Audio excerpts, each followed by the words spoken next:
యేసే పరిష్కారము అనుదిన Bible study కార్యక్రమం ప్రేక్షకులందరికీ యేసుక్రీస్తు వారి అత్యున్నతమైన నామమున వందనాలు.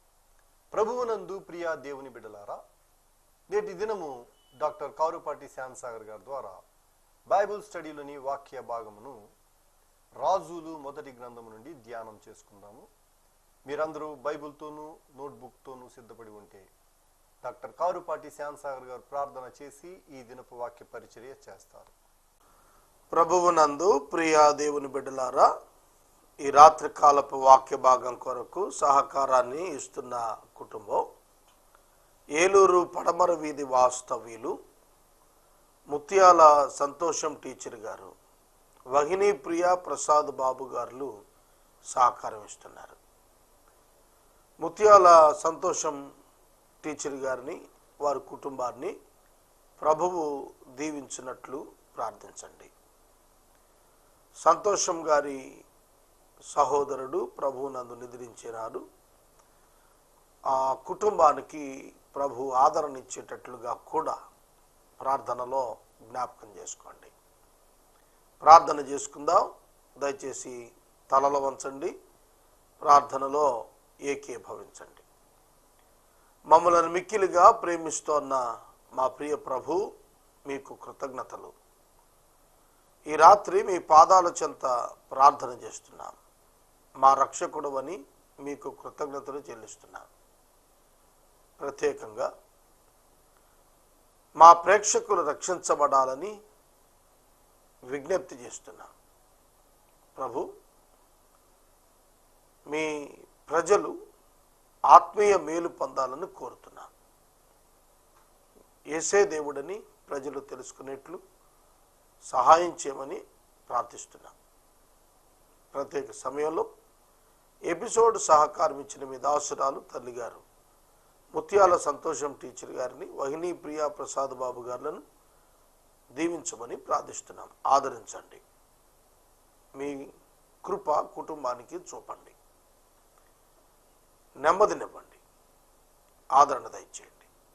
నేటి వాక్య ధ్యానం మా అందరి జీవితాలకు క్షేమాభివృద్ధినివ్వటానికి కృపనివ్వండి. మా రక్షకుడైన యేసు ప్రభు పేరిట ప్రార్థన చేస్తున్నాము తండ్రి, ఆమెన్. ప్రభువునందు ప్రియా దేవుని బిడ్డలారా, దయచేసి మీ పరిశుద్ధ బైబిల్ గ్రంథాన్ని తెరవండి. రాజులు మొదటి గ్రంథం 8వ అధ్యాయం మీ ఎదుట ఉంచుకోండి. రాజులు మొదటి గ్రంథము 8వ అధ్యాయము మీ ఎదుట ఉంచుకోండి. ఈ అధ్యాయము సొలొమోను నిర్మించినటువంటి దేవాలయం ప్రతిష్ట. సొలొమోను నిర్మించినటువంటి దేవాలయం ప్రతిష్ట. సొలొమోను దేవాలయం ప్రసిద్ధిగాంచిన దేవాలయం. యెహోవా దేవుని కొరకు సొలొమోను నిర్మాణం చేసినటువంటి ప్రత్యేకమైనటువంటి ఆలయ భవనం ప్రత్యక్ష గుడారములో ఉన్న నమూనా ప్రకారమే చేయబడింది. ప్రత్యక్ష గుడారం ఇశ్రాయేలు జనాంగం ఐగుప్తు నుండి వెలుపలికి వచ్చిన తదుపరి సీనాయి పర్వతం దగ్గర దేవుడు ఇశ్రాయేలీయులకు ప్రత్యక్షమైన తరువాత మోషే 40 దినాలు దేవుని సన్నిధిలో ఉండటానికి కొండ మీదకు వెళ్ళి ఉన్నప్పుడు పరలోకాన్ని చూయించాడు దేవుడు. దాని నమూనాను ఒక గుడారంలో అమర్చాడు. చూడండి, ఒక ఉన్నతమైన భవనాన్ని, ఒక చిన్న నమూనా భవనం తయారు చేసి ఇవ్వటాలు మనం చూస్తుంటాం. నా మిత్రుడు ఒక ఆయన ఏలూరు పట్టణంలో ఉన్నాడు. ఆయన నాగార్జున సాగర్ డ్యామ్ థర్మోకోల్ షీట్స్తో తయారు చేశాడు. నాగార్జున సాగర్ డ్యామ్ థర్మోకోల్ షీట్స్తో తయారు చేశాడు. ఒక 6 అడుగుల వెడల్పుతో ఒక 4-5 అడుగుల ఎత్తుతో చాలా చక్కగా చేశాడు. దాన్ని చూడగానే దానిలోనే ఎలక్ట్రిక్ పంప్ మోటార్ చాలా చిన్నది ఏర్పాటు చేసి వాటి ద్వారా ఆ ఛానల్స్ నుంచి నీరు వచ్చేటట్లుగా పెట్టాడు. సైన్స్ ఫేర్లో అది డిస్ట్రిక్ట్ బహుమానం పొందింది. దాన్ని చూడగానే నాగార్జున సాగర్ డ్యామ్ ఎట్లా ఉంటుంది అనేది అర్థమైంది. అలాగున మోషే దేవుని మహాకృప చేత పరలోకం యొక్క వివరణ అనుగ్రహించబడ్డాడు. మోషే పరలోకం యొక్క వివరణ అనుగ్రహించబడ్డాడు. ఆ వివరణ ప్రత్యక్ష గుడారంలో కనిపిస్తాను. యేసుక్రీస్తు ప్రభు ఏమి చేయనై ఉన్నారు, ఏమై ఉన్నారు? Nature of Christ and work of Christ ఏమిటి? దేవుడు అంటే ఎవరు అనేది అర్థమయ్యేటట్లుగా ఈ ప్రత్యక్ష గుడారం ఇవ్వబడింది. మోషే కాలంలో ప్రత్యక్ష గుడారం, సొలొమోను కాలానికి వచ్చేటప్పటికి పర్మనెంట్ టెంపుల్ అయ్యింది. అది వాస్తవంగా ప్రత్యక్ష గుడారంలో కానీ సొలొమోను కట్టిన భవనంలో కానీ దేవుడు లిమిటెడ్గా ఉండిపోయేవాడు కాడు. కానీ ఆయన ప్రభావాన్ని ఆయన పేరిట ఏర్పరచబడిన స్థలం పైన ఉంచాడు. అంతవరకే. ఆయనను ఆకాశ మహాకాశాలు పట్టజాలం, అందులో సందేహం లేదు. ఆయన సృష్టిలో చలించటం లేదు. నా మాటనండి, ఆయన సృష్టిలో చలించటం కాదు, సృష్టి ఆయనలో చలిస్తోంది. ఆయనలో సృష్టి చలిస్తోంది, ఆయనలో విశ్వం చలిస్తోంది. విశ్వం యొక్క హద్దులు ఆయన లోపట ఉన్నవే, ఆయన వెలుపట కాదు. ఆయన లోపట ఉన్నవి, ఆయన వాటిని మించి వ్యాపించినవాడు. కనుక అటువంటి ఉన్నతమైన దేవుణ్ణి ఈ మందిరం just it represents the presence of God, అంతవరకే. ఇది ఆయన యొక్క ప్రభావాన్ని తెలియజేసే ఒక ప్రతినిధి లాంటిది, అంతవరకు మాత్రమే. అట్లాంటి మందిరం సొలొమోను గారు దేవుని యొక్క దాసుడైన మోషే ఇచ్చినటువంటి నమూనా అదే విధానాల్లో కట్టడం చూశాం. ఈ మందిరం ప్రతిష్ట చేయబడాలి. భవనం పూర్తయింది. దీనిలో ఉండేటువంటి భాగాలు ఆవరణము, పరిశుద్ధ స్థలం, అతి పరిశుద్ధ స్థలం, 3 ప్రధాన భాగాలు ఉంటాయి. ఆవరణం inner court and outer court 2 భాగాలు. అందులో ఆవరణం ఇన్నర్ కోర్ట్, అంతర్గత ఆవరణంలో యాజకులు, లేవీయులు ఉన్నారు. అవుటర్ కోర్ట్లో ఇజ్రాయేలు గోత్ర వివరాల ప్రకారం ఉన్నారు. పరిశుద్ధ స్థలం గంగాళం క్లెన్సింగ్ కోసం. వీటి వివరాలు మనకు హెబ్రీ పత్రికలో పరిశుద్ధుడైన పౌలు గారు వ్రాశాడు. చూడండి, మొదటి నిబంధన విషయమై ఒక గుడారము ఏర్పరచబడిను, అందులో దీపస్తంభం, బల్ల మీద రొట్టెలు, దానికి పరిశుద్ధ స్థలం అని పేరు. 2వ స్థలం అతి పరిశుద్ధ స్థలం, దానిలో సువర్ణ ద్వీపార్తి, మందసం. ఈ మందసంలో మోషే ఇచ్చిన పలుకలు, మన్నా కలిగిన బంగారు పాత్ర, చిగురించిన అహరోను కర్ర ఉన్నాయి. కాబట్టి ప్రత్యక్ష గుడారంలో పరిశుద్ధ స్థలంలో ఉన్నటువంటి వస్తువులు ప్రభువైన యేసుక్రీస్తు వారిని సూచిస్తున్నాయి, జీవాహారమైన ఆయన్ని సూచిస్తున్నాయి. ఆయన సన్నిధి పరిశుద్ధ స్థలంలో ప్రవేశించాలంటే ఆవరణంలో గంగాళం ఉంది, బలిపీఠం ఉంది. రక్తం చిందించకుండా పాప క్షమాపణ లేదు, పరిశుద్ధపరచబడకుండా దేవునితో సంబంధమే లేదు. Relationship and fellowship with God, ఈ రెండూ కూడా శుద్ధి చేయబడటం ద్వారానే. ఆ తదుపరి పరిశుద్ధ స్థలంలో, పరిశుద్ధ స్థలంలో దేవునితో సహవాసం. ఆయన పిల్లలు ఆ సముఖపు రొట్టెలను భుజించేవారు ఉన్నారు యాజకుల అధినాన. అలాగే విశ్వాసం ఉంచినటువంటి వారు క్రీస్తు ప్రభు యొక్క బలలో పాలు భాగస్తులు అవుతున్నారు. అతి పరిశుద్ధ స్థలంలో ఉన్నది దేవుని సన్నిధి. అది మానవుని యొక్క అంతరంగంలో స్థాపించబడుతుంది నూతన నిబంధన కాలంలో. కాబట్టి ఈ విధమైన అమరిక చేత ఉన్నటువంటి ప్రత్యక్ష గుడారం, తరువాత సొలొమోను యొక్క నిర్మాణం చేసినటువంటి ఆ టెంపుల్, సొలొమోను దేవాలయం, ఇవి ప్రతిష్ట కలిగినటువంటివిగా కనిపిస్తాయి. ఇజ్రాయేలీల చరిత్రలో ఇది ఒక అద్భుత ఘట్టం. దేవాలయం వారికి అనుగ్రహించబడింది, దేవుని సన్నిధి వారికి అనుగ్రహించబడింది. యూదులవి వాగ్దానాలు, యూదులవి చాలా అద్భుతమైనటువంటి ప్రత్యేకతలు, వారికే ప్రవక్తలు, వారికే ధర్మశాస్త్రం, వారికి దేవాలయం. దేవుడు ఇంతగా వీరిని జ్ఞాపకం చేసుకుంటే వీరు పాపం చేశారు, తిరుగుబాటు చేశారు.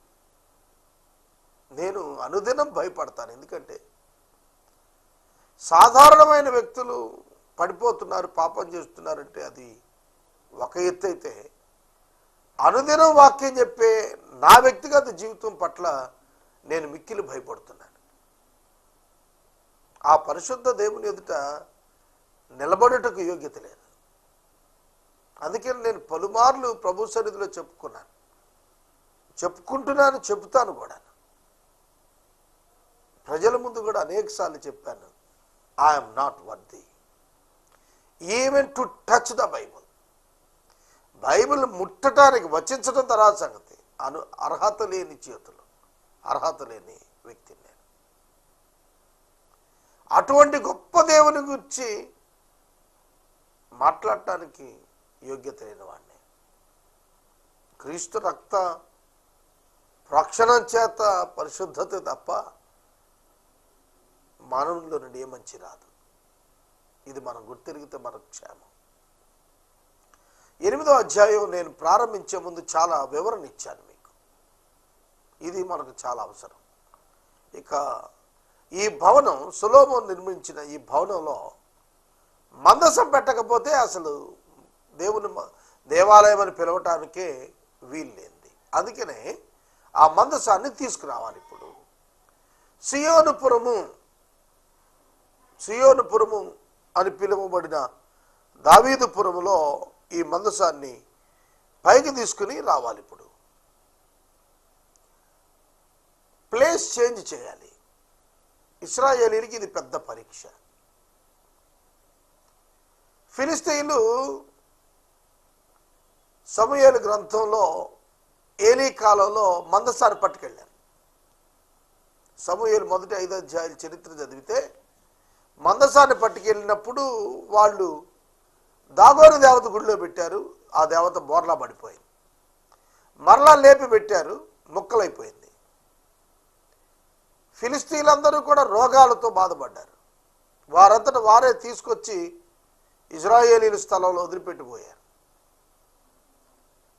ఆ మందసం తీసుకురావాలని ప్రయత్నం చేసినప్పుడు దావీదు ఉజ్జా అనేవాడు మందసం జారి పడుతుందేమో, ఎడ్లు కాలు జారి ఉన్నాయి అని అన్నప్పుడు చేయి చాపాడు. అక్కడే ఉజ్జా చనిపోయాడు.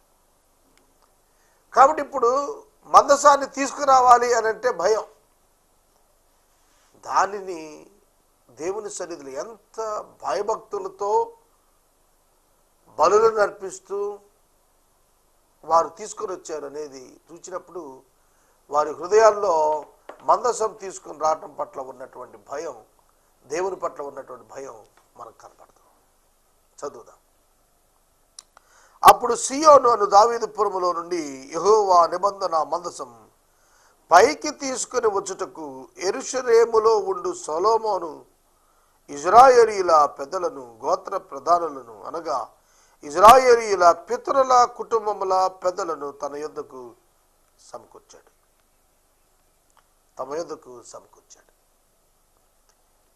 వారు ఒక మీటింగ్ ఏర్పాటు చేసుకున్నారు.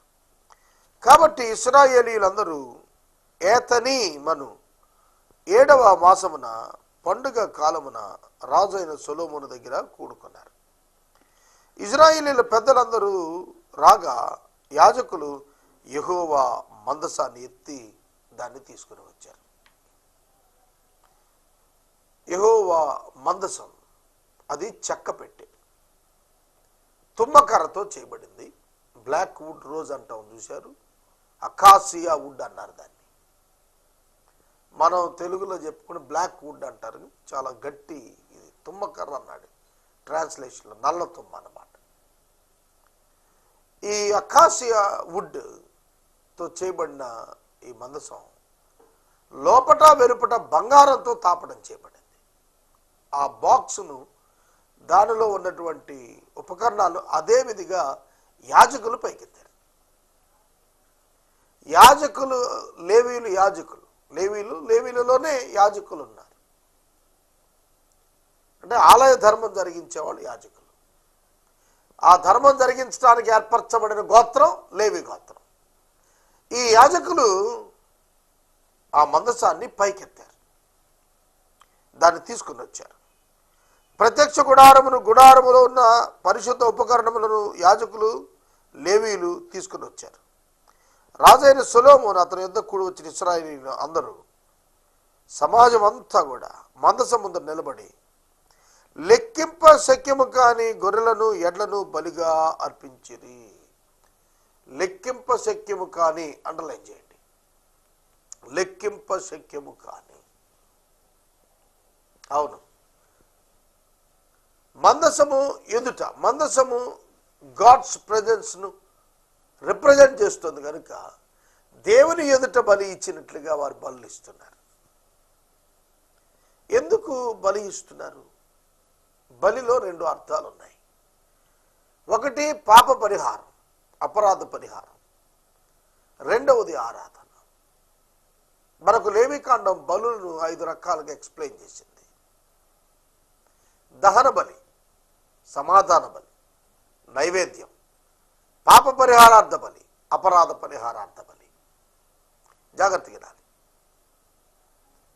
దహన బలి, సమాధాన బలి, ఈ 2 బలులు, నైవేద్యం, ఈ 3 కూడా ఆరాధనను క్రీస్తు స్వభావాన్ని సూచిస్తున్నాయి.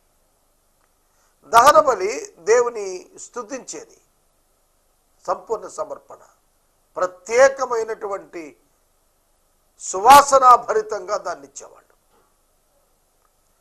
దహన బలిలో అర్పించేది ముక్కలుగా చేయబడుతుంది. సంపూర్ణమైనటువంటి సమర్పణకు అది గుర్తుగా ఇవ్వబడింది. అదే ఆరాధన, స్తుతించటం.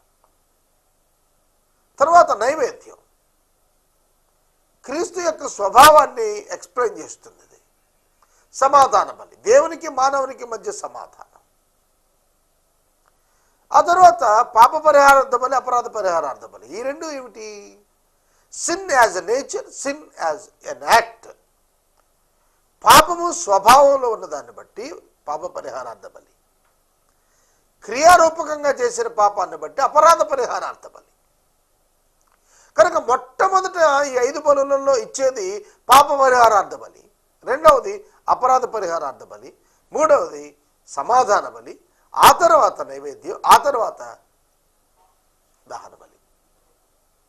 కనుక ఆర్డర్లో రాసినప్పుడు దహన బలి ముందు రాసిన ఇజ్రాయేలీలు అర్పించేదానికి వచ్చేటప్పటికి పాప పరిహారార్థ బలి, అపరాధ పరిహారార్థ బలి ఇవ్వకుండా దహన బలి దగ్గరికి వెళ్ళటం లేదు. ఈ కాన్సెప్ట్ అంతా కూడా యేసుక్రీస్తు ఇచ్చిన విమోచన ఎట్లా పొందుతున్నాం, ఏం జరుగుతుంది అనేది ఎక్స్ప్లెయిన్ చేయడానికి ఇవ్వబడింది. బలులు టాపిక్ ఇక్కడ వచ్చింది కనుక ఈ వివరణ మీకు ఇస్తున్నాను. యేసుక్రీస్తు ప్రభు ఏం చేశారు? మన పాపముల కొరకు ఆయన ప్రాయశ్చిత్తంగా తన రక్తాన్ని చిందించారు.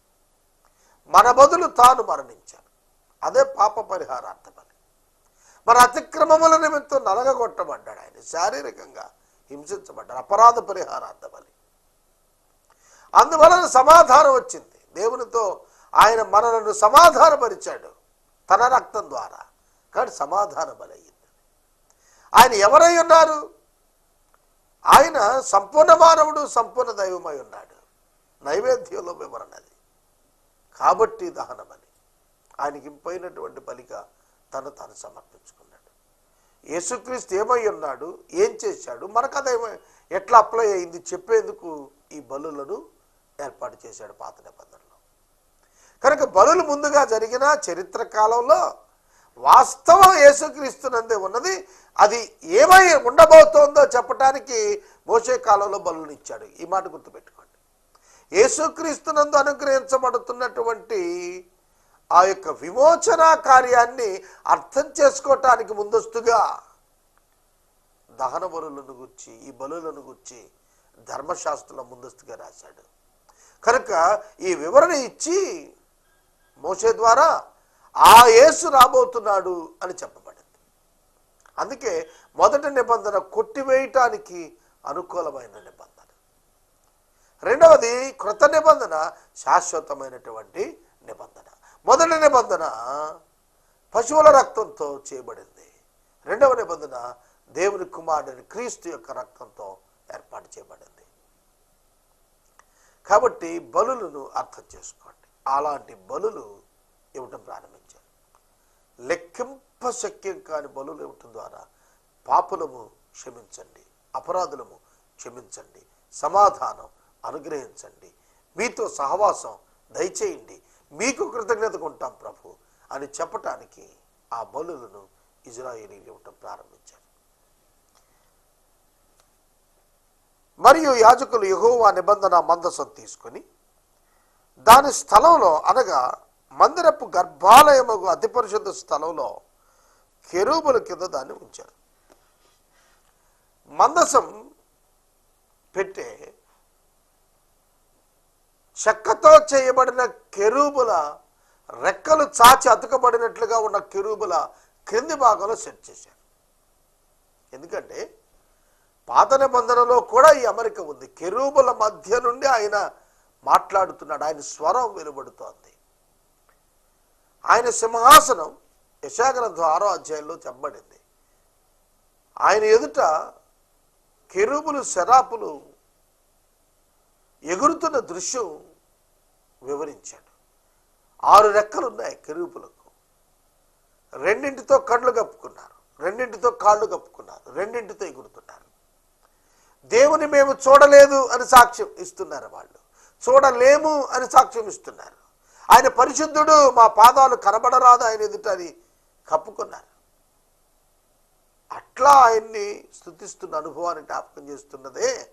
ఆ దృశ్యమే కెరూబుల రెక్కలు 2 కూడా కొనలు తగులుతుండగా వాటి మధ్య ఈ మందసం పెట్టి ఉంచడం జరిగింది. మందసం పెట్టి నుండి ప్రభు యొక్క సందేశం వారు గ్రహించేవారు. దేవుడు మాట్లాడాడు అంటే అది కేవలము ఆయన వాక్యే. ఆయన వాక్యం ద్వారానే. ఆయన వాక్యము మార్పు లేనటువంటి వాక్యం. అదే బైబిల్ గ్రంథం. మనం ఆయన వాక్యాన్ని మనం బైబిల్ గ్రంథంలో చూస్తాం. పైకి ఇశ్రాయేలీయుల చరిత్ర అపోస్తుల కాలంలో జరిగినటువంటి చరిత్రలా కనిపిస్తుంది. కానీ దీనిలో నిగూఢమైన దైవ వాక్కు,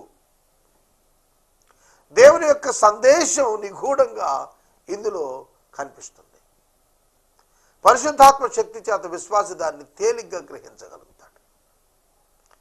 యేసుక్రీస్తు ప్రభు మాటలు, మనుషుల మాటలు, సాతాను మాటలు, రాజుల మాటలు, అపోస్తుల మాటలు చాలా ఉన్నాయి. ఇది చరిత్ర గ్రంథంగా కనిపిస్తుంది. కానీ దీనిలో దేవుని వాక్కు మనం గ్రహించవచ్చు. దేవుని వాక్కు ఆయన క్యారెక్టర్ ఆధారం చేసుకొని ఇచ్చింది, ఆయన గుణలక్షణాలు ఆధారం చేసుకొని వచ్చింది. కాబట్టి ఆ వాక్కు ఆయన గుణలక్షణాలు ప్రత్యక్షపరిచింది. అందుకనే ఇక్కడ మనం చూస్తున్నప్పుడు కెరూబుల రెక్కల కింద మందసం పెట్టిని ఫిక్స్ చేశారు. అది ఇక పర్మనెంట్, అది తీయటానికి లేదు. జాగ్రత్తగా వినాలి. సొలొమోను అనంతరం 490 సంవత్సరాల తర్వాత ఇశ్రాయేలీయుల యొక్క పాపాన్ని బట్టి, అక్రమాన్ని బట్టి దేవుడు ఆ స్థలాన్ని విడిచిపెట్టేశాడు. ఆ విడిచిపెట్టినందున ప్రత్యక్ష ఆ యొక్క సొలొమోను దేవాలయాన్ని నెబుకద్నెజరు కూల్చగలిగాడు. లేకపోతే టచ్ చేయటానికి సరిపోడు. దేవుడు వారిని విడిచిన తరువాతనే దాన్ని పడగొట్టడం జరిగింది తప్ప దేవుడు ఆ స్థలంలో ఆయన సన్నిధి ఉంచినప్పుడు ఎవరు తాకలేరు. కనుక ప్రియ దేవుని బిడ్డలారా, దేవుని యొక్క మందిరం చాలా ప్రాముఖ్యమైనది. ఇజ్రాయేలీయుల హార్ట్ బీట్ అది. ఇజ్రాయేలీయులు హృదయం ముడిపడిపోయింది దేవుని మందిరంతో. అట్లాంటి మందిరం అది. కాబట్టి కెరూబుల కింద దాన్ని ఉంచారు. కెరూబుల రెక్కలు మందస స్థానం మీద చాపబడ్డాయి. ఆ కెరూబుల మందసం దాని దండల మీద పైతట్టు కమ్మింది. వాటి కొనలు గర్భాలయం ఎదుట పరిశుద్ధ స్థలంలో కనబడినంత పొడవుగా దండలు ఉంచబడ్డవి, బయటికి కనబడలేదు. అవి నేటి వరకు అక్కడే ఉన్నవి. ఇజ్రాయేలీలు ఐగుప్తు దేశంలో నుండి వచ్చినప్పుడు యెహోవా వారితో నిబంధన చేయగా మోషే తాను హోరేబునందు ఆ పలకలను మందసంలో ఉంచాడు. దానిలో ఆ 2 రాతి పలకలు తప్ప మరి ఏమీ లేకపోయాయి. యాజకులు పరిశుద్ధ స్థలంలో బయటకు వచ్చినప్పుడు మేఘము యెహోవా మందిరమును నింపెను. చూడండి, ఆ రాతి పలకలు మందసంలో ఉంచబడ్డాయి, అవి తప్ప మరేమీ లేవన్నాడు. ఇక్కడ నేను వాక్యాన్ని నిలుపుదల చేస్తున్నాను. 10వ వచనం దేవుని మహిమ నింపబడిందనే పదం న్యూ టెస్టిమెంట్ కాంటెక్స్ట్లో నేను ఎక్స్ప్లెయిన్ చేస్తాను. రేపటి దినం ఈ విషయాలు చూద్దాం. ఈ రాత్రి కాలపు వాక్య భాగానికి సహకారం ఇచ్చిన కుటుంబం ఏలూరు పడమర వీధి వాస్తవ్యులు ముత్యాల సంతోషం టీచర్ గారు మరియు కుటుంబ సభ్యులు వహినీ ప్రియ గారు, ప్రసాద్ బాబు గారు సహకారం ఇస్తున్నారు. ఈ కుటుంబాన్ని ప్రభు ఆదరించి ఆశీర్వదించాలని ప్రార్థన చేద్దాం. రేపటి మొదలు మాసాంతం వరకు ఎపిసోడ్ సహకారులు కావాలి. ఏసే పరిష్కారం 4000 ఎపిసోడ్స్ దిక్కుగా కొనసాగుతోంది. ఇంకా 3 మాసాల్లో మనం 4000 ఎపిసోడ్స్ పూర్తి చేసుకుంటాం. కనుక ఏసే పరిష్కారం వీక్షిస్తున్న ప్రతి ఒక్కరూ కూడా దేవుని స్తుతించాలని మనం చేస్తున్నాం. మనము ఇంతవరకు డాక్టర్ కారుపాటి శ్యామ్సాగర్ గారి ద్వారా బైబిల్ స్టడీలోని వాక్య భాగమును రాజులు మొదటి గ్రంథము నుండి ధ్యానం చేసుకున్నాం. ఈ కార్యక్రమం ద్వారా మీరు పొందుకొనుచున్న ఆత్మీయ మేలులు ఒక ఉత్తరం ద్వారా మాకు తెలియచేయండి. మీ ప్రార్థనా మనవులు మాకు తెలియచేస్తే ఏసే పరిష్కారం కార్యాలయంలో ఏర్పాటు చేసిన ప్రత్యేక ప్రార్థనా శిబిరంలో మీ కొరకు ప్రార్థిస్తాం. మీ కుటుంబ పక్షముగా ఒక ఎపిసోడ్ ప్రసారం చేయాలనుకున్నారు మాకు తెలియచేస్తే మా సిబ్బంది మీ గృహాలను దర్శిస్తారు. ముగింపు ప్రార్థన ఆశీర్వాదాలతో ఈ కార్యక్రమాన్ని ముగించుకుందాం. ప్రార్థన చేసుకుందాం. మమ్మలను మిక్కిలిగా ప్రేమిస్తున్న మా ప్రభు మీకు వందనాలు. మా ప్రేక్షకులకై మీకు కృతజ్ఞతలు. సొలొమోను మందిరం ధ్యానిస్తున్నాం. మీరు ప్రభువా మా జీవితాలను ఎలాగున రక్షించారో మేము నేర్చుకుంటున్నాం. ప్రజలు అర్థం చేసుకోవటానికి సహాయం చేయండి. ఎపిసోడ్ సహకారులను పంపండి ప్రభు. మీ దాసురాలు ముత్యాల సంతోషం టీచర్ గారిని ఆదరించండి, ఆశీర్వదించండి, ఆరోగ్యం అనుగ్రహించండి. వారి కుటుంబ సభ్యులను దీవించండి. ఈ మాసమంతా కూడా మీ కాపుదల మాకివ్వండి. ఈ సంవత్సరంలో ఈ మాసం చివరి దినం, చివరి మాసం. ఈ చివరి మాసం మీ కృప సమృద్ధిగా ఇమ్మని మా రక్షకుడైన యేసయ్య ద్వారా అడుగుచున్నాం తండ్రి. ఆమేన్. మన తండ్రి అయిన దేవుని ప్రేమ, కుమారుడైన యేసయ్య కృప, పరిశుద్ధాత్మ దేవుని యొక్క అన్యోన్య సహవాసం సదాకాలం మనందరికి తోడై ఉండును గాక. ఆమేన్.